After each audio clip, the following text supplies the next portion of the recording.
თეთრი წყაროს მუნიციპალიტეტის სოფელ წინწყაროში რელიგიურ ნიადაგზე არსებული დაპირისპირება ამოწურულია.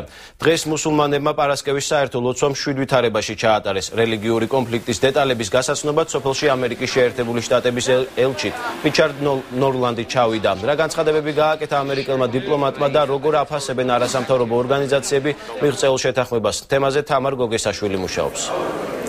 რამდენიმე დღის წინ მომხდარი შეთანხმების შემდეგ დღეს წინწყაროში ადგილობრივმა მუსლიმანებმა ლოცვის ჩატარება შეძლეს, რის შემდეგაც მათ ამერიკის შეერთებული შტატების ელჩი შეხვდა. რიჩარდ ნორლანდმა განაცხადა, რომ რელიგიური თავისუფლება მნიშვნელოვანია ამერიკის შეერთებული შტატებისთვის და სწორედ ეს არის მისი სტუმრობის მიზეზი.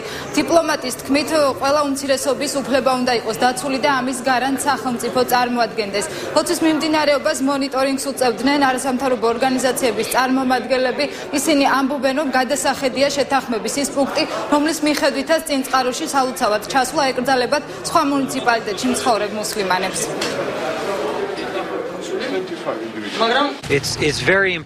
ნამდვილად მნიშვნელოვანია, რომ სახელმწიფო მოზრუნო იყოს ნებისმიერი ადამიანის უფლება მიიღოს მონაწილეობა რელიგიურ ცერემონიასა და ლოცვაში. ჩვენ თვალსვადევნებთ და მივესალმებით საქართველოს პრემიერ-მინისტრის განცხადებას აღნიშნული პრობლემის გადაჭრასთან დაკავშირებით.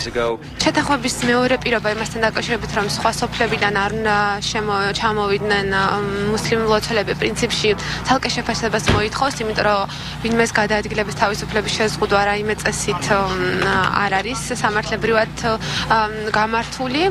თუმცა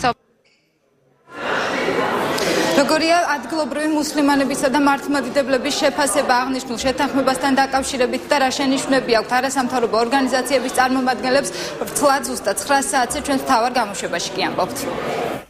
მადლობა.